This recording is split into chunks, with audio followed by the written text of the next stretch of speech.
लोकशाहीर अण्णाभाऊ साठे यांच्या स्मशानातील सोनं या कथेतील हा भीमा. अंगानं बलाढ्य पण नशिबानं हरलेला.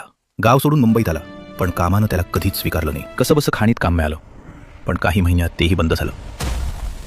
उद्विग्न मनस्थितीत भीमा घराकडे जाताना त्याची नजर एका राखेच्या ढिगावर स्थिरावली. त्या राखेच्या ढिगावर काहीतरी चमकलं.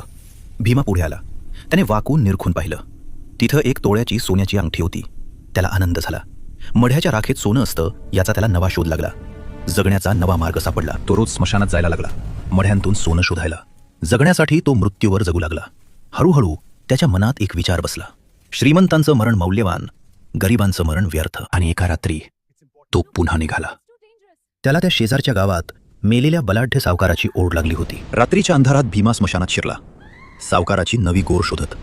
ढग दाटलेले, पाऊस येण्याच्या तयारीत. त्याला कसलीही भीती वाटत नव्हती. सकाळी लुगडं, एक परकर पोलका, खजूर एवढाच विचार करीत होता.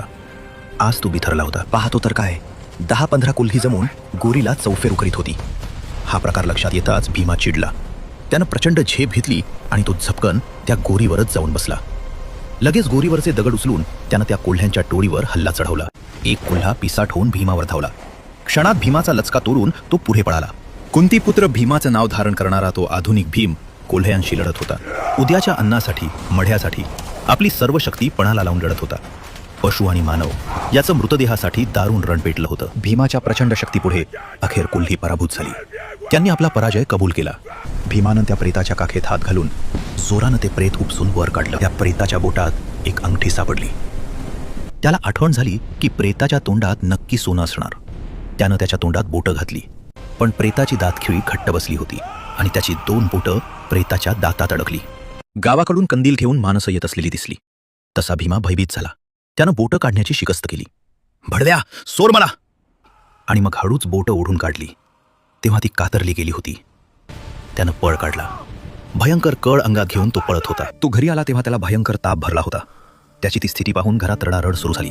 त्याच दिवशी डॉक्टरनं भीमाची 2 बोटं कापून काढली आणि त्याच दिवशी खाणीचं काम पुन्हा सुरू झाल्याची बातमी आली. ती ऐकून हत्तीसारखा भीमा लहान मुलाप्रमाणे रडू लागला. कारण डोंगर फोडणारी ती 2 बोटं तो स्मशानातील सोन्यासाठी गमावून बसला होता. तुम्हाला हा व्हिडिओ कसा वाटला हे कॉमेंटमध्ये नक्की लिहा.